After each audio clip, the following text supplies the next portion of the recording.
I am Greg Schaefer, and welcome to the virtual CISO moment. Troy Bowman joins us today.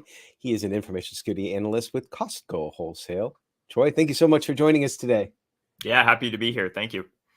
So, we'd love to hear about your cyber journey. You're one of the favorite types of folks that I like to talk here because you do have earlier in your career military experience. So definitely start from the beginning, why you got into cyber, and where you're at today. Yeah, absolutely. Growing up, you hear about hackers and, those 1990 films of, the hacker with the keyboard going crazy and stuff. So definitely something I always knew was there. I just, you know, that's the one side of it you always see that, and you don't know there's more. So, yeah, I was in the Navy for about 6 years. I was a fire controlman, but I usually just tell people I was a electronics technician because otherwise they think I fight fires. Basically just the electronics technician, but for the weapon systems. Specifically for me, it was Tomahawk.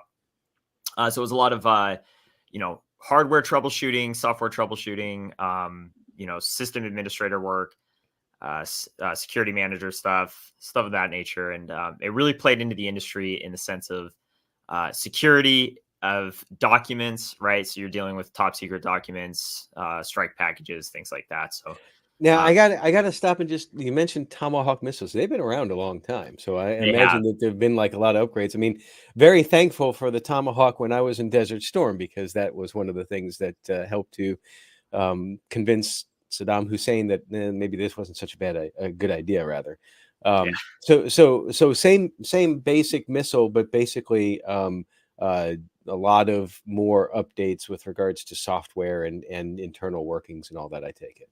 Yes, absolutely. Because They've come a long ways. yeah, the plane that I worked on was the C-130, and that's actually been around since 1950 early. And but it's still it's a C-130, but it's not exactly the same plane inside and out. A lot of different systems and all that. So yeah, I mean that's really neat that that we're taking older technology and newer technology and really getting the best of all those worlds. So appreciate the work that you do on that. And I'm sorry for interrupting. Go on. No problem at all. Yeah, it's definitely come a long way. They take the same old missile and slap on a lot of upgrades and turn it into a really lethal combo. So Hmm. it was a great learning experience though. Tons of experience that really translated into IT, and then really sets you up for the right mindset going into security. And so when I exited the military, I had to find a career, right? I had to figure out what do I want to do for the rest of my life, right? And I was afforded an opportunity to join the team that I'm on now at Costco. The former manager was a Marine in the reserves. And so it was really easy for me to translate my skills and my achievements that I had in the Navy and explain to him why I'd be a good fit on the team. And so he afforded me a chance to step in and kind of expand my knowledge in the field and everything like that. So uh, it's it's been a great time. It's definitely been my calling, and I've enjoyed every single minute of it.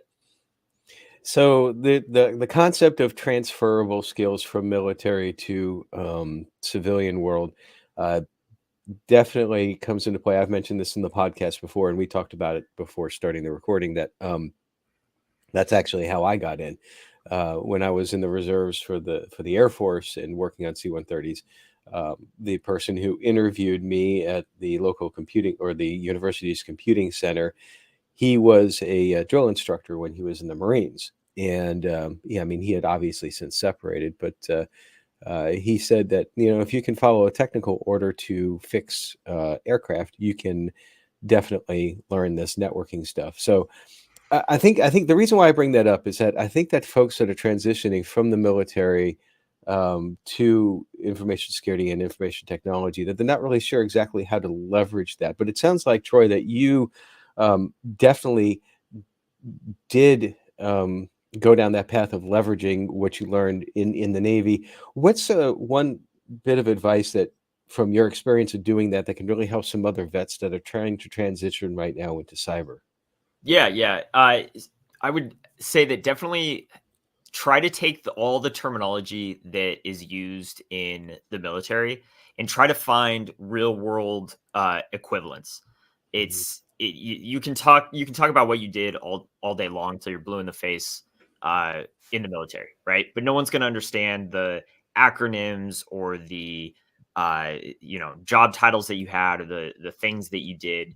It's it's very helpful if you can communicate the same things in terms that the civilian industry is going to understand. So if you led like for me, I for a little bit I was a LPO, right? But if I say that to somebody, I was a leading petty officer, they're not going to really understand what I'm saying. Right. I didn't know. I thought it was like some sort of a line printer organizer. I don't know. Yeah, exactly. So, instead spin it as, I managed a team of X number of employees. Obviously they're not employees in the military, but you get what I'm talking about. So, turning those experiences that you had in the military, finding real world equivalents that are easily understood, is the best way to go about it, in my opinion. And I think they're employees, but we were employees with a really long and strict service contract, that was very Yes. difficult to break. So, but with great benefits and great stories and great opportunity as well too. I always encourage folks that um,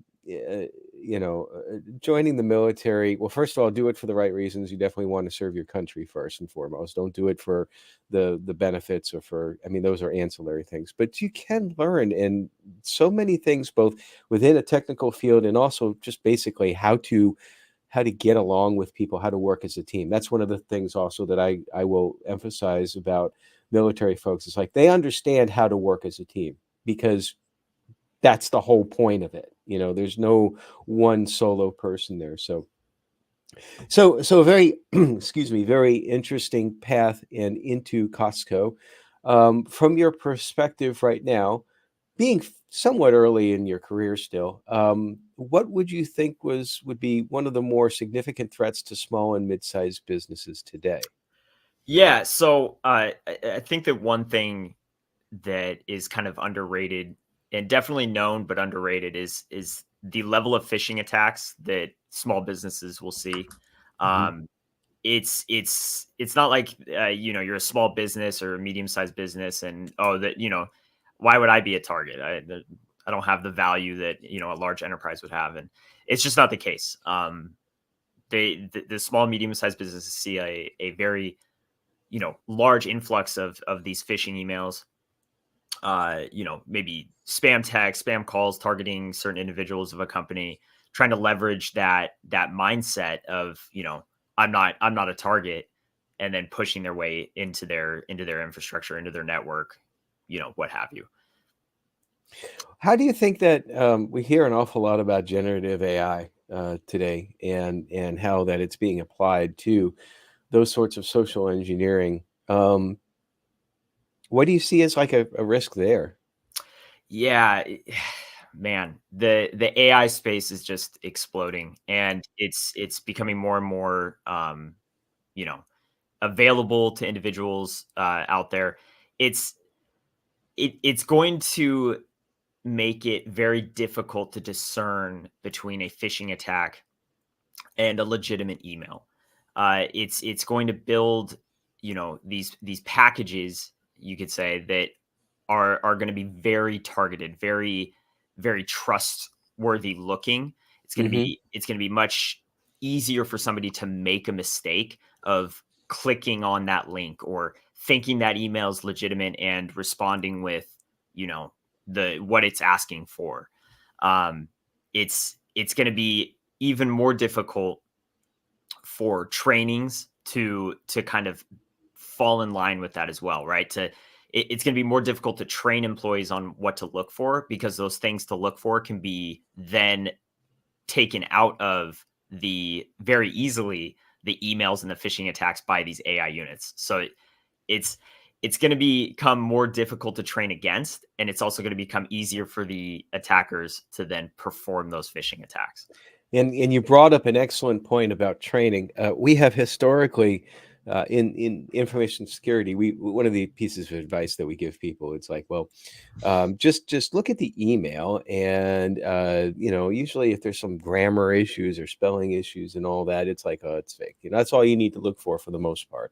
But we can't say that anymore, right? Because I mean, the generative AI, they can craft something not only that looks right, but like if Troy, you and I had like an email exchange back and forth, there are certain aspects of how we communicate. Like I always end an email with thanks, and then I say Greg, and some people say best, some people say sincerely, some people say leave me alone. I don't know, but you get to the point where it's actually learning about your behavior as well too to craft that. So I wanted to emphasize what you had said about training, because a lot of times small and mid-sized businesses who are watching this, they think that their training has been on autopilot. Well, we do this every year. We do the phishing exercises, but no, this is a real significant shift in the industry. And I would imagine that you see that, without going into too many details, in Costco, has there been a shift on how you're approaching the phishing training, generally speaking? Yeah, it's very interactive. Costco does a really good job of trying to hit on all the red flags. It, it it's you can tell it's starting to become a challenge with you, like you just brought up. Actually, that's what I was going to talk to is I didn't mean to grammar. take your thunder. No, I'm no, no, sorry. no. It's awesome. I'm glad you brought it up. Is the grammar, right? Like, oh, look for poor grammar. Look for this. Look for that. And it's just so easy now for these AI models to pull those red flags out, and then all you're left with is what you think is a legitimate email. But yeah, Costco does a really good job with making it interactive, catching your attention, making sure that you retain the information that you're consuming, and it's something that I hope other businesses are leveraging as well.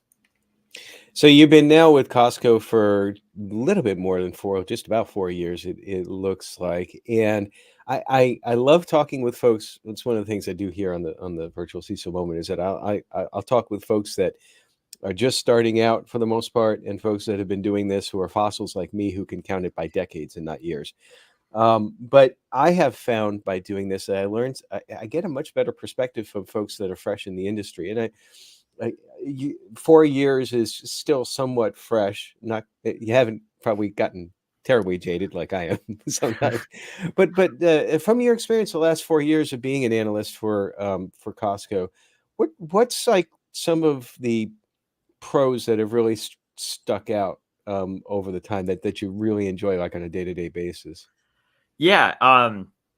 So for me specifically, I work in mostly application security. I do threat modeling, security architecture reviews, things of that nature. Hmm. And it's really interesting to see how everything fits together, how everything is a puzzle piece that stacks together to create this wonderful product. Whether it's to bring value to employees, bring value to the members. Um, it's just really cool, and being a part of that, and finding certain things that could be done better to provide more security. It's like I said, it's kind of like a puzzle that you're completing, and it's just very gratifying to be able to do that. I've been doing it for 4 years now. I'm still not tired of it. I learn something new every single day too. It's awesome. Well, that's the beauty, I think, of cyber in particular. It's just like, I mean, in some ways, it's a constant newness, if you will. And in other ways, now I grew up on the networking side, not the application security side. Everybody has like different paths that they kind of go through. But I was remarking on LinkedIn, a couple of days ago, I think it was.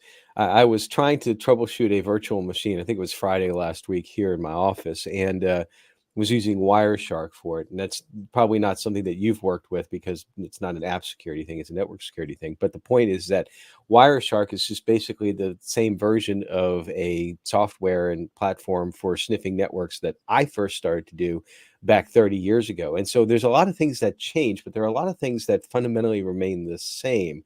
I suspect that you're probably seeing some of those fundamentals that really haven't changed over the years as well. Would that be a correct assumption?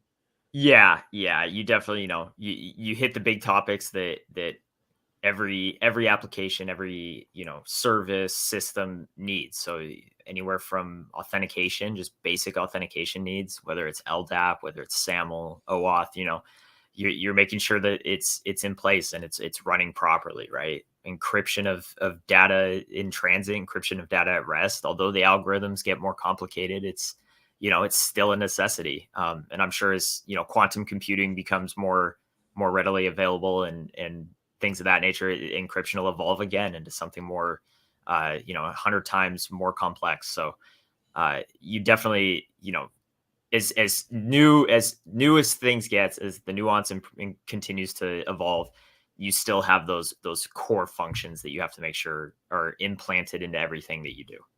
And do you feel that this is going to be the direction in cyber that you're going to continue with your career? Or do you think that you might look into other areas as well too as time goes on? Honestly, it's I'm gonna have to wait and see. I definitely I hear all the time, and I see it all the time.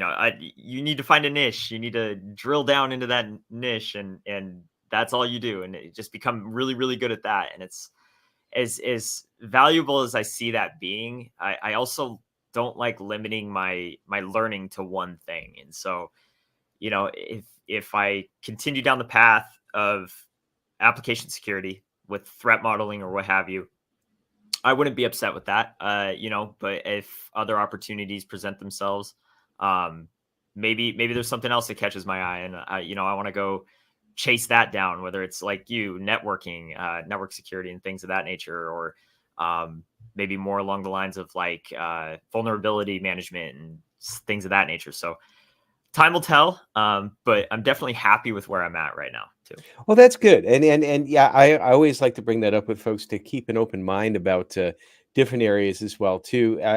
There's some people, I don't know if this is something that you're thinking about way down the road, but as far as like going up to being a CISO type and all that, but at that point in time, it becomes like you're a master of no specific per se, but you are involved with everything. And I know for me that I found that seeing how everything integrates together was also like a really cool thing. But I spool back to when I was like 4 or 5 years into networking. It's like, no, I didn't look outside of my space until I don't know, it just kind of evolved naturally. I got interested in like learning about databases was actually the next thing that I learned about. So that's everything just kind of comes together like that. But you mentioned too that you're enjoying what you're doing every day, and I love that. Everything's exciting. Don't lose that enthusiasm. But sometimes cyber can get to be a little bit stressful. Um, and I talk about how we have a problem in the industry with folks that get burned out. I've seen people leave information security and cybersecurity because of that burnout.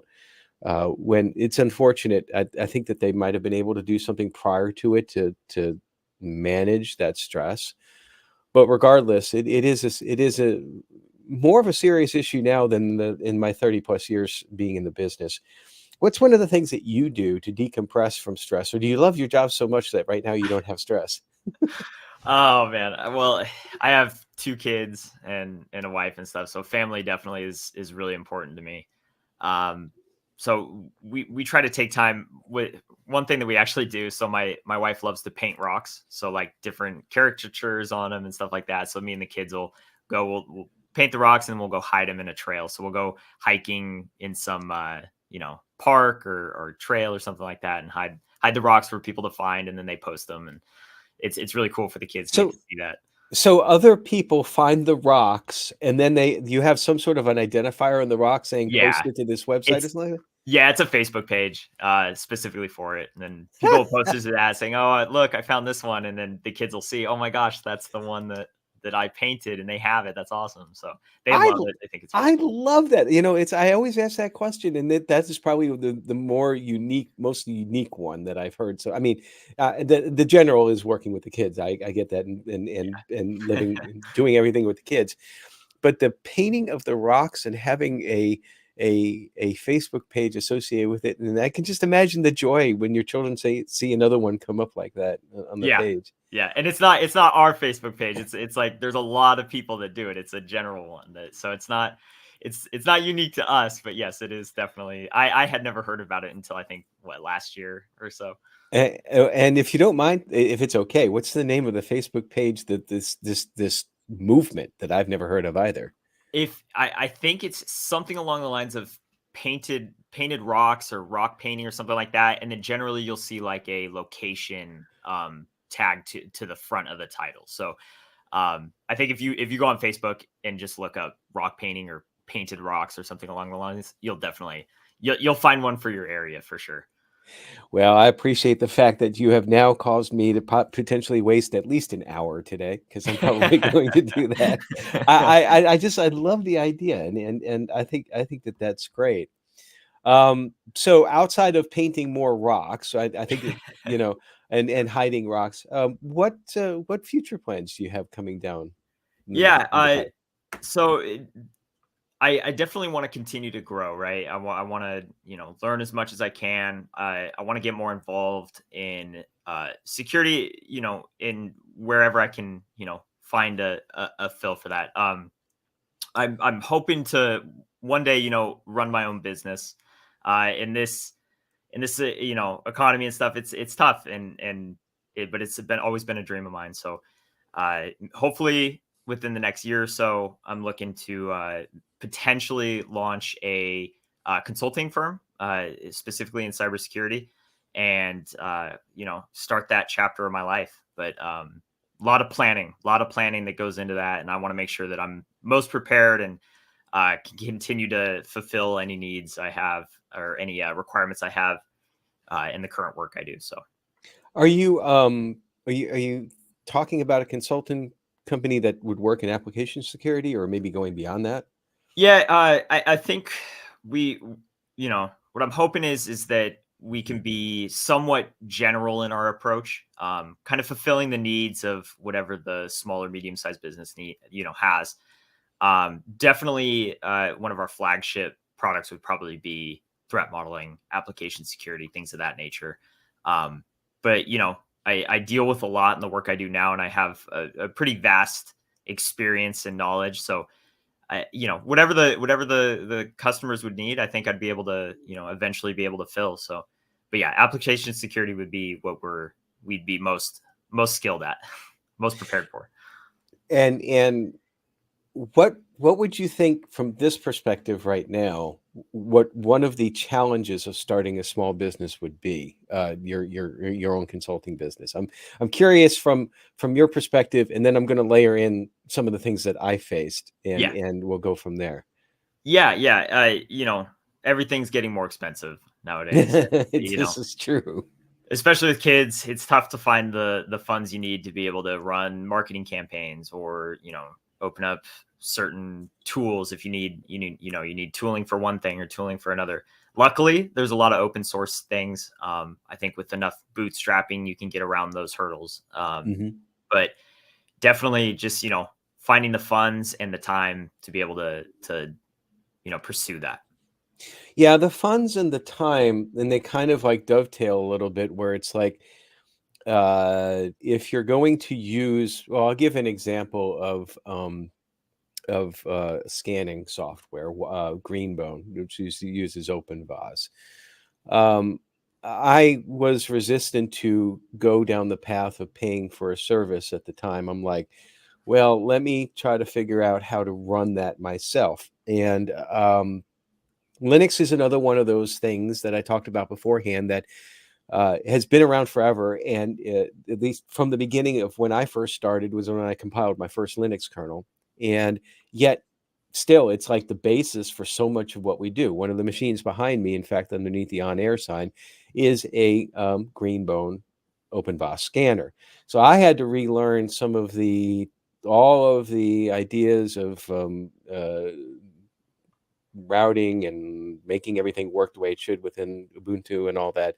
And there was that trade-off of time, but I'll tell you, it was also very satisfying for me because you get to, um, yes, I could have gone the easy route and just like paid for a tool, but using the open source, I learned a lot more, which when the day is done, it really provides more of a infrastructure support, I think, as you build your business. So I commend you for that. I think that that's going to be a good way to go about it. There are certainly ways to do it. Um, Anything about starting a small business that kind of like turns you off, that frightens you? Yeah, you're, you know, with running your own business, like I said, I plan on working full time still, Hmm. and this kind of being something I do in my spare time.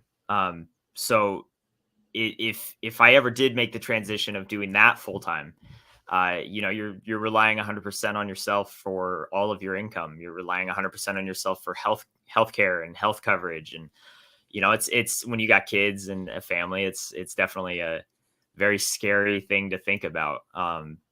But at the same time, exhilarating and exciting to be independent like that. So it's definitely a catch 22. And that is exactly what I tell people. Do a personal risk assessment first before you jump into it full time as your primary income. It can be done, but you have to evaluate the risks and the opportunities. I have This gives me a chance to plug a video. I have a video out on the VCSO YouTube page that's about an hour and 40 minutes long that talks an awful lot about what I've learned about the small business ownership, the cyber consultancy, and all that. And there are a lot of things beyond the technical that people need to consider. So, Troy, please consider me as a resource if you ever have any questions as you go down that path, because I'd love to see you succeed in that. Yeah. I've already thought of a name for the company too. Gonna call it Threat Archer. If you and it's funny how I came up with that name. If you look up the synonym for Archer, or it's Bowman or Archer, one or the other, but the only synonym is Bowman for Archer. So it's the only synonym you can find for it. So And that's I like that. Okay, yeah, when you little play on words. well, and if it looked like that, I had a little deer in the headlight look there for a minute. I'm like, Bowman. What does Bowman have to do with this? Oh yeah, I'm looking at your name. Like, okay, I get it. Light bulb went off. Here, wait. There's the light bulb right behind me. So, Yep, well, Troy, listen, it's been a wonderful time. I really appreciate you spending some time with us and talking. Best of luck with your career as you continue, and also with the building the business. And would love to follow that as you do it, as you go along with that on LinkedIn. And again, always consider contacting me in case you have anything that you just want to talk about with regards to business ownership. absolutely. I appreciate it. Thank you. And everybody, stay secure.